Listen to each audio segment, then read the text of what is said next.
Hello and compliments of the season. Welcome to 2019, end of a decade on Channels Television. Now, on this special broadcast, we will be reviewing events of the last 10 years in Nigeria, particularly those that had a significant impact on different spheres of the nation's existence. That's right. These are happenings that will go down in history as epoch-making events in the years spanning from 2010 through 2019. I'm Anne Nwawadu. And I'm Kayode Okikiolu. Well, this last decade will probably stand out in the history of Nigeria's return to democracy as one that witnessed some of the most spectacular and unprecedented events ranging from politics, security, the economy, health and environment to sports and entertainment.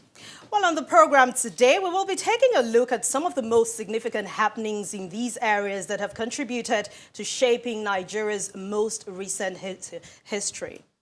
But a lot of landmark events characterize the security scene, particularly the upsurge of killings orchestrated by activities of terrorists, kidnappers, and even armed herdsmen. And in politics, on two separate occasions, the Independent National Electoral Commission, that's INEC, announced a shift in general elections with several inconclusive exercises.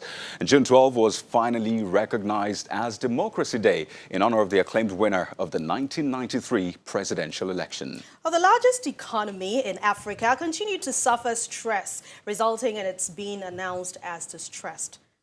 Apparently, the entertainment industry also witnessed a boom in contrast, with Nollywood raking in huge revenues for the nation. Well, let's talk about sports. Nigeria won the Nations Cup in football, with the country's basketball teams winning several championships. Well, a lot of Nigerians also celebrated. Yeah. And nowhere celebrated, especially your darling Channels Television. Yes, we won numerous awards throughout the decade. So that's the decade in summary, sort of. But, you know, speaking of that decade, Anne, have you been following that debate on social media about whether or not if 2019 is really the end of a decade? I have. Quite a lot interesting. Of people are saying, oh, it's 2020. Some are saying it's 2019. And it's but interesting. I always say, it depends on where you're standing. People have positions. Some might see 6 as 9. While some might see half a cup full or half empty. You know what's even more interesting? Astrophysicists have come into the conversation trying to say this is how it should be. But so far, they've not been able to get everybody on the same side. But like you said, I think what's more important is not just about the time spent. It's what we do with that time. So if it's 6 to you, if it is 9 to you, what are you doing with that time? So talking about what you are doing with that time, what we are doing with the time right here today, right now, is that 2019 is our own end of decade. And we'll be taking a look at politics first. In one of the most emotional political episodes witnessed in the decade, Nigeria, for the first time in 12 years, lost a sitting head of government to death on May the 5th, 2010. President Umaru Yar'Adua died 3 years into his first term in office after he was elected in April 2007. The ailing president, who had returned to Nigeria in February of that year after months of medical treatment in Saudi Arabia, died at the age of 58 at the Aso Rock presidential villa. President Yar'Adua had not been seen in public since he returned from the Middle East, where he had gone for medical treatment at the clinic in Jeddah for pericarditis and inflammation of the membrane surrounding the heart. Right from the day his name was announced as the presidential candidate of the People's Democratic Party (PDP) in 2007, Nigerians began to suspect Alhaji Umaru Musa Yar'Adua had health challenges.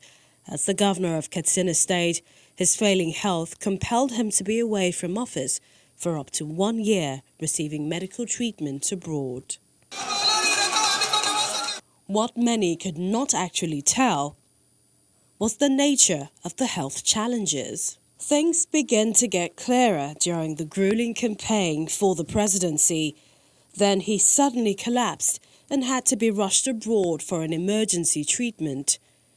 Rumors had it at the time that he had died, and to annul the rumors, former President Olusegun Obasanjo made a famous call to him at the campaign rally ground. You are laughing, sir. He's laughing. Days after, Alhaji Yar'Adua returned to continue with the campaigns. But from that moment on, his health became a major public issue. After he became president, he continued to make medical trips abroad on several occasions. He rarely talked about his health in public, except in this interview with selected senior journalists in 2008.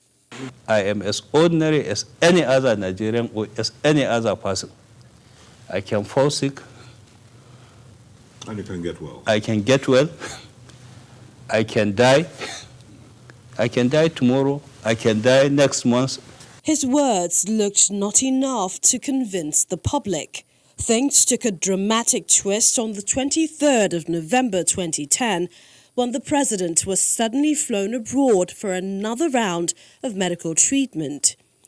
There were rumors he was flown out in the dead of the night and that he had lost consciousness at the time. About 48 hours later, his spokesman for the first time told the country what was wrong with the president. President Umaru Musa Yar'Adua complained of left-sided severe chest pain. Preliminary medical examinations suggested acute pericarditis. The information only confirmed what many had long believed, that the president was gravely ill. The president had left without handing over to his deputy. Tension began to build up when weeks passed and the president still remained in a Saudi Arabian hospital. No one was allowed to see him. A US-based newspaper reported that Alhaji Yar'Adua had died, but hours after the publication, the president himself refuted the report on a BBC radio from his sickbed. I'm getting better from the treatment I'm getting. Calls for the federal cabinet to invoke the necessary constitutional provisions that would allow the vice president to assume the office of president, even in an acting capacity, was strongly resisted by the cabinet. But 15 days later, the president was flown back into the country under a very controversial circumstance. His plane arrived in the dead of the night, and no one set eyes on him. Not even journalists who had kept vigil at the airport. The sign actually worked for him on 2 occasions when he was rumoured to have died. But he was not lucky this time.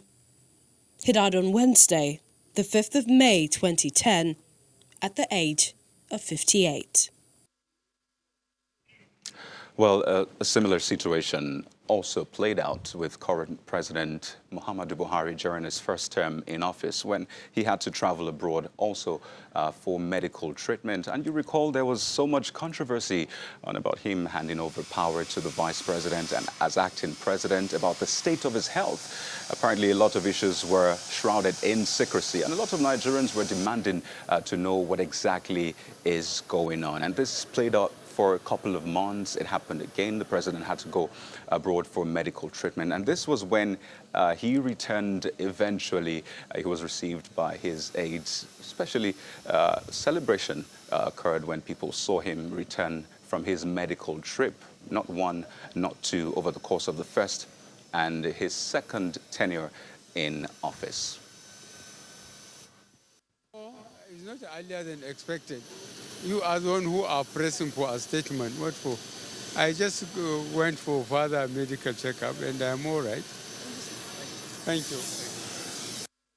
All right, so we'll be discussing politics, and joining us from our Abuja studio is Mr. Garba Shehu. He's a senior special assistant to the president on media and publicity. We also have from Abuja too, Mr. Jideofor Adibe. He's a professor of political science. And joining us from our Kano studio is Professor Habu Mohammed of the Department of Political Science, Bayero University, Kano. And right here in Lagos, we have Mr. G.T. Ogunye, who is a legal practitioner. Gentlemen, thank you so much for joining us on the program this evening. Thank you very So, much. I'll just begin with Mr. Ogunye, since you're close to us here in Lagos. Now, you've seen that report, quite touching. I mean, for it brought back a lot of emotions for Nigerians. And then a similar situation played out during the administration of President Muhammadu Buhari, the first term, that is, and also during the second term. Now, the question for a lot of Nigerians is, this played out during President Yar'Adua's tenure, especially the secrecy surrounding state of health. And people keep wondering, how much is too much to know about the president's private affairs. How much should Nigeria know? What does the Constitution say about that? Well, I'll answer your question directly. The Constitution does not make it a requirement for a person gunning for the office of the president of a country or the office of the governor of a state to publish or provide his medical records for the scrutiny and assessment of Nigerians, the voting public. And that's why you never hear that when candidates are submitting their nomination papers to the Independent National Electoral Commission, that they submitted along with their tax returns and all those other documents, their medical record, right? We know, for example, that in the United States, it's been a tradition over there for candidates to furnish their medical records to the public, for the public to see, and then to ascertain their state of health, since this candidate will be voted for in the election. And we also know that in that country, the release of tax returns had almost become a tradition until Trump came. But in other words, I'm saying that even in that country, we have challenges with the degree of transparency or openness that is required or necessary when a candidate is contesting for election. In our own jurisdiction here, following the unfortunate President Yar'Adua incident in 2010, the Nigerian constitutional law has made amends to prevent or forestall such a situation in the future. But unfortunately, the Nigerian politicians have not learned. Why? Because even following that amendment, and I'm talking about section 145 of the Constitution that provides that within 21 days, if the president does not transmit a declaration that is proceeding on vacation or is otherwise unable to exercise the functions of his office, the National Assembly shall, by resolution, ensure that the vice president becomes an acting president. And we also have that under section 190 of the Constitution relating to the office of governors. Right. But even after that incident, Nigeria will recall that when the Taraba situation emerged and Governor Suntai Dambaba Danfulani was involved, that provision of the Constitution was not strictly followed. And then that led to Nigerians asking the question, is it the law that is inadequate or the Nigerian politicians who are inadequate in faithfully following the provisions of the law when occasions like that arise? So talking about faithfully following the provisions of the law, let's go to Mr. Garba Shehu in Abuja studios.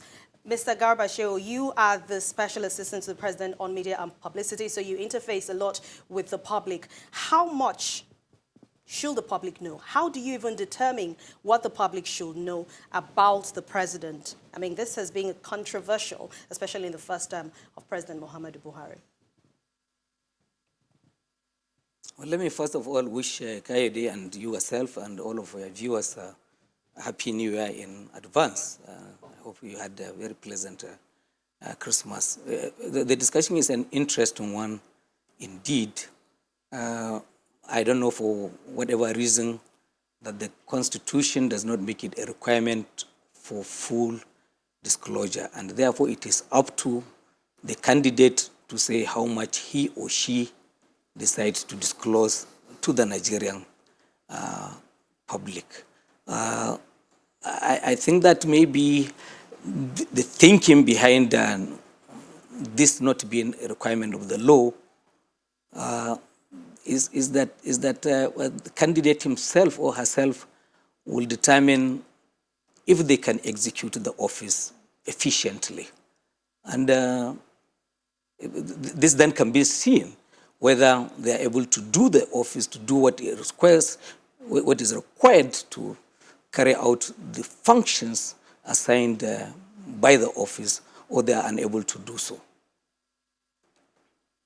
Just bring in Professor Adibe here and get you to respond to this issue, just to get your thoughts on it. So it's been a major talking point, yes, during the president's first term and a little bit during the second term. But, you know, away from the candidates, now, when they are in office, I mean, politically speaking, for people to understand what is the true state of things, so there won't be, you know, controversies and people throwing in innuendos here and there, what should be the ideal?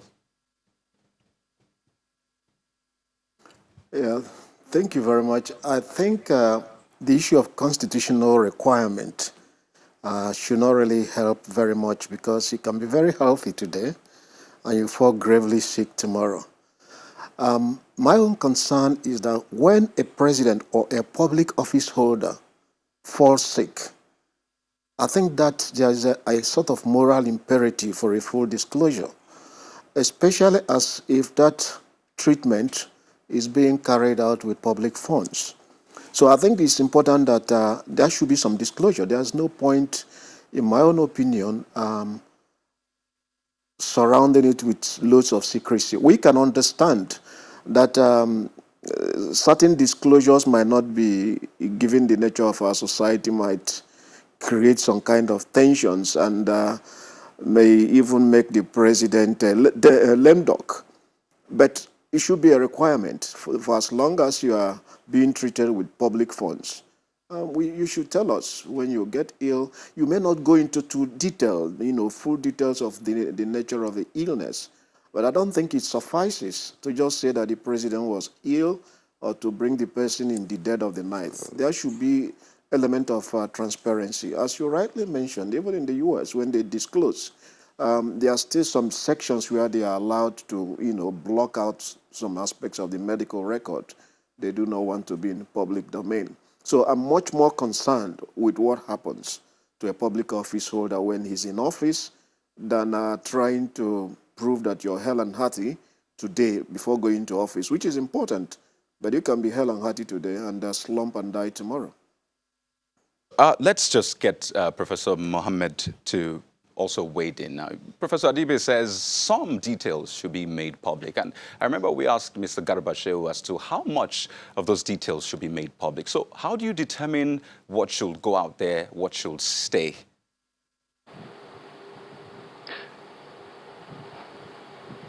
Well, obviously, the constitutional requirements of the country is somehow very, very much limited in terms of specifying what next line of action the state can take when the president is ill. But as Professor mentioned, the critical issue is actually about the health of the president at that very particular time. And I think what we need to do, in fact, that is why many people have been saying that there is the need to reform the Constitution, to amend the Constitution of the Federal Republic of Nigeria to ensure that some of the gray areas, the minutest gray areas, that we need to actually bring in some changes that will accommodate some of the salient issues that have not been there in the Constitution should also be provided through constitutional processes that will allow for people to inject new ideas to ensure that these ideas are well refined within the environmental context of the country in general. So what I'm saying in essence is that it is true, it is not the competition for power that matters.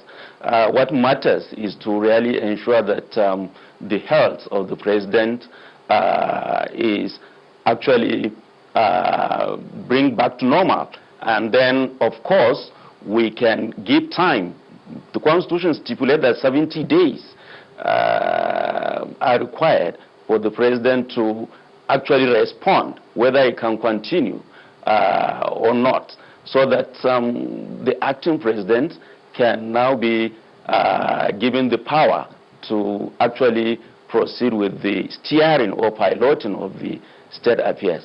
So what we are saying is that given the historical antecedents of the constitutional lacuna that we have had during the days of Umaru Musa Yar'Adua, there is the need actually to look at the constitution and see where we can do some little amendment, and if the amendment are fundamental, then there is the need to also take that responsibility, other than just making it a kind of fun for people to begin to say one kind of thing or the other, trying to actually bastardize the whole constitutional process itself. So I think there is the need to look at that area carefully, and at the same time to ensure that when we are going to reform our own constitution, some of these gray areas are also amended to suit the contingency that is likely to happen in the near future, or to take care of some of the lapses that we have actually encountered in the past. All right, Professor Habu Mohammed, thank you very much. Let's go to Mr. Jitsi Ogunye. You're a legal practitioner. A lot of people have talked about reviewing the Constitution, the 1999 Constitution.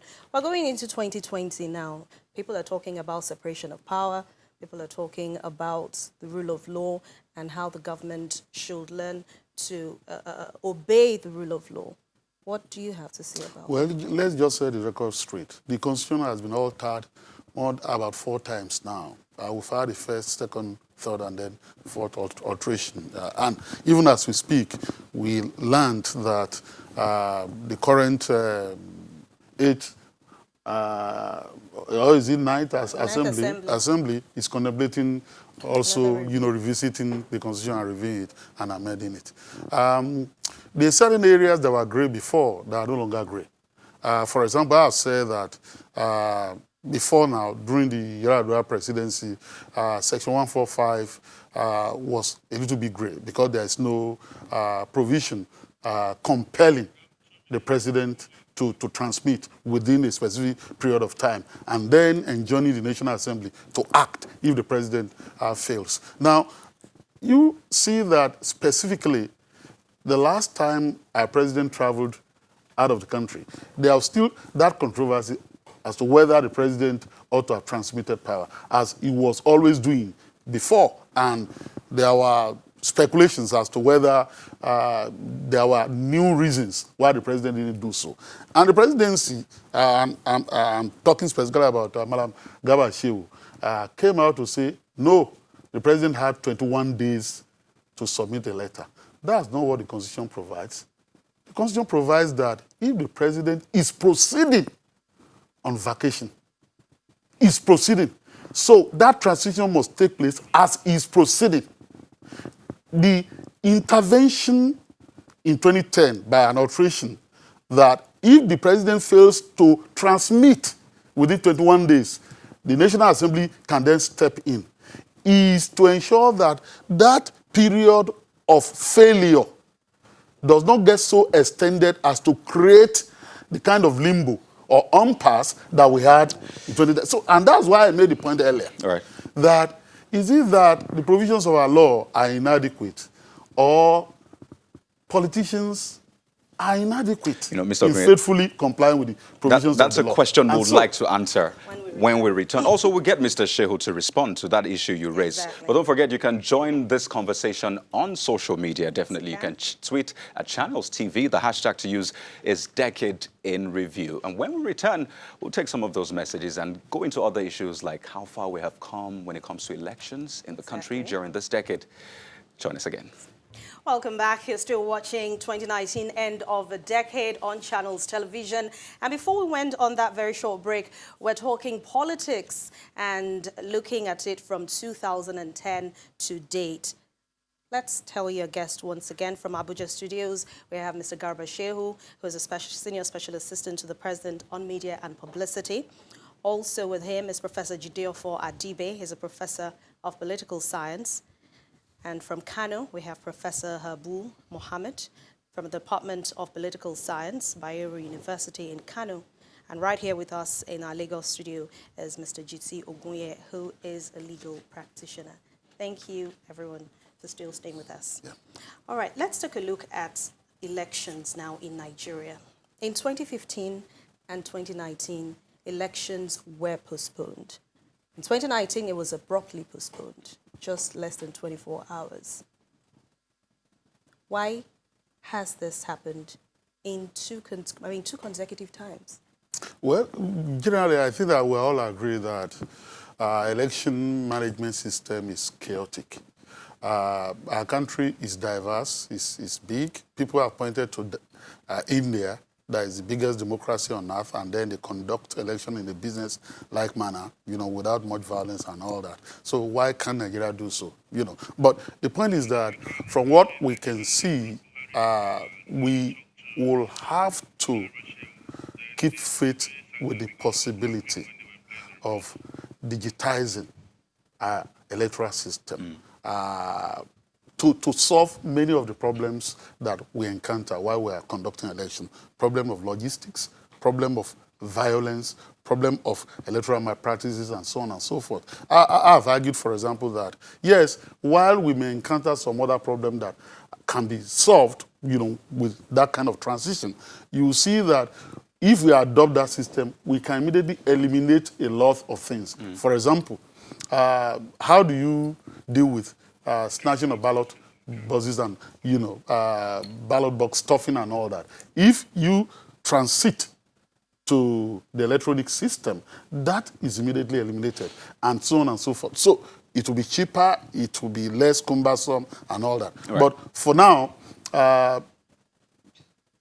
it is still very likely that even with the unfortunate postponement we had in 2015 and the one that we had, this year, in the future, it's still possible that we are going to have that kind of experience again. Mr. Ogunye, during that report, I noticed that Mr. Garba Shehu was smiling, especially when we played the report about the 2015 election. And I'd like to take you up on, why you smiled. I'm sure it must have brought back memories for you, what happened, what played out, and eventually President Goodluck Jonathan conceding defeat in that very famous phone call. So seeing all that played out during that time, what did it tell you about Nigeria's democracy?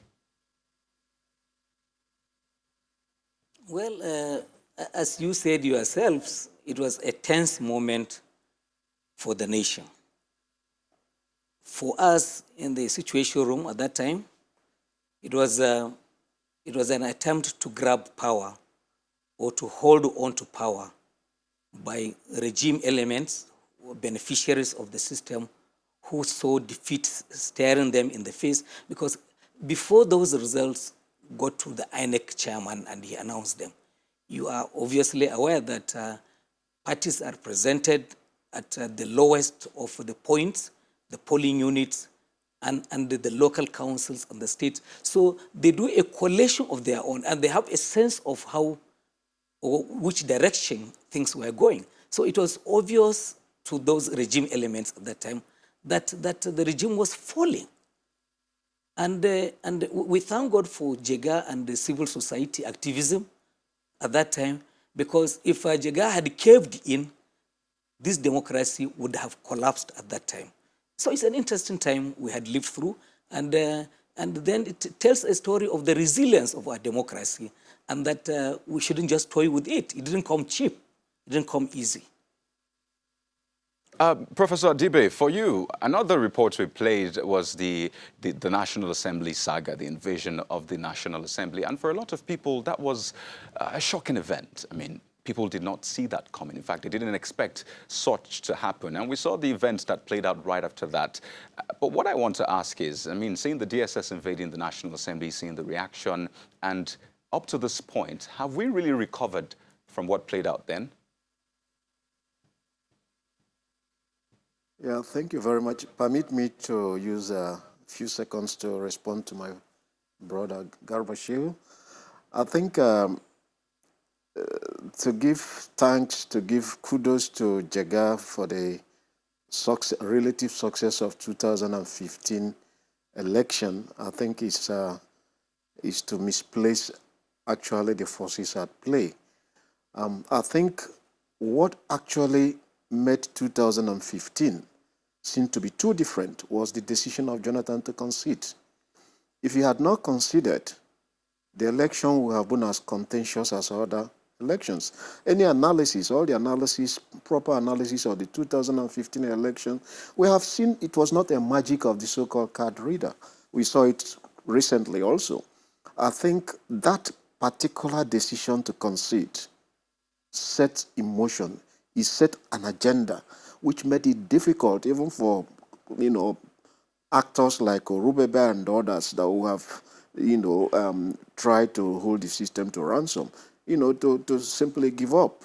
I think the greatest credit, and when we talk about democracy now, we have to give that credit to Jonathan. Of course, I'm not sure whether the role he was reported to have played in the last Bayelsa election, if what we read in the papers were true, that he did not support the party's candidate because he felt slighted by Dixon. If those reports were true, then that's also another question of whether all he achieved in terms of beefing up his democratic credentials by that concession had been negated by that singular, contrarian decision of his in the Bayelsa election. Because if that was true, then the impression was given that there was nothing principle involved in any of those contests, that it was simply a matter of ego or matter of self-interest. That's that. Let me return to the DSS inversion of the National Assembly. Have we learned any lesson? One of the people suspected, remember the current Deputy Speaker, Deputy Senate President, was the one rumored to have led an invasion into the National Assembly. He was rewarded, so to say. And whether it is a gain or minus for our democracy, the only thing I can say is that the democratic space can contract. It can suffer reversals. In fact, across the world now, there is a big concern about reversal in democracy, in the democratic processes from U.S. under Trump to the triumph of Professor right-wing parties. there are different scenarios here. I mean, the one you talk about, the famous, mist snatching event, and then the DSS invasion of the National Assembly. These are some, different issues. But let me bring in Professor Mohammed from Kano just to get him also to get his thoughts on this. And this is about, this invasion and, whether we have recovered fully, because from time to time we see some agencies overstepping their bounds, and people will say it actually dates back to things that happened years ago. Well, obviously, you see, electoral process is a cycle, and that we need to look at the process itself as well as the conduct of the participants. And one essential thing that we need to understand about the trajectories of party politics in Nigeria, particularly on electoral matters, is the fact that actually the election in the country is a big deal for the politicians, actually, to make a headway by hook or by crook. And I think we can say without any iota of doubt that the 2015 was somehow very, very excellent for the re-democratization process in the country, in the sense that the time taken to make INEC institutionalized in terms of making reforms was quite so ample for the electoral body to execute the electoral process with great successes. But again, that opportunity had also been the case with the Mahmoud-led INEC. But I think the missing gap, which many Nigerians actually failed to dig into, is the failure of the society also to take its responsibility in terms of the recruitment process. The recruitment process of public officials need to be really looked into in order to make a separation between who will be very much pit the calf and who will not actually pit the calf. And I think I can say again here that when there is any electoral rigging, the first quarter of the society that should actually begin to contest the electoral process is the society. And then we have not been seeing all these kind of contestations.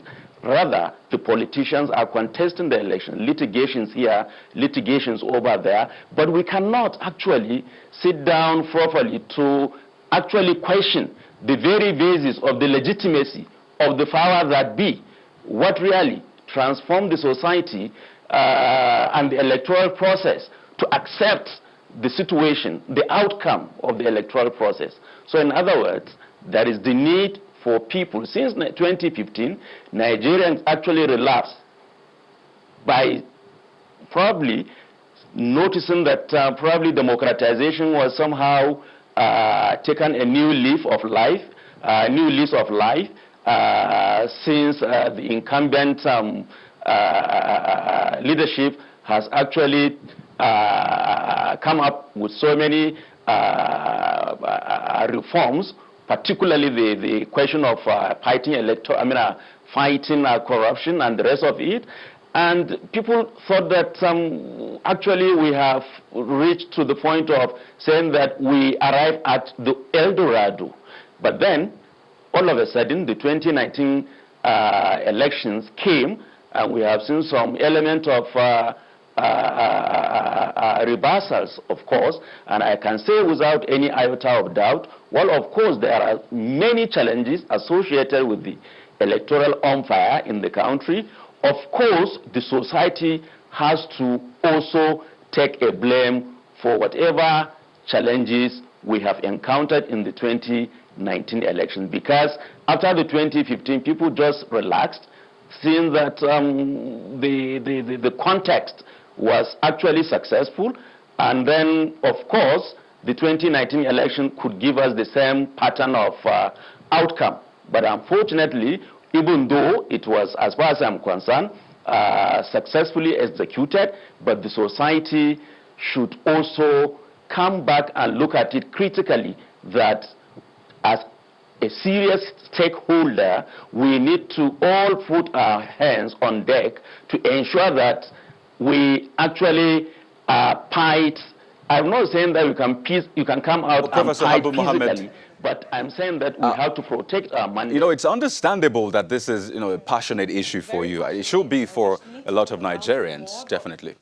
We have very little time for that. Thank you very much, Professor Habu Mohammed. We hope that 2023, by then, we will get things right. The challenges we faced, we will get things done better, and hope for free, fair, and credible elections. Absolutely. Thank you very much for all our guests. To all our guests, Garba Shehu, Senior Special Assistant to the President on Media and Publicity from our Abuja studio. Thank you very much. Professor Jideofor Adibe is a Professor of Political Science. Thank you very much too. And from our Kano studio is Professor Habu Mohammed, Department of Political Science, Bayero University, Kano. And right here in Lagos, thank you so much, Mr. Jiti Ogunye, legal practitioner. Thank you all for your time on the program.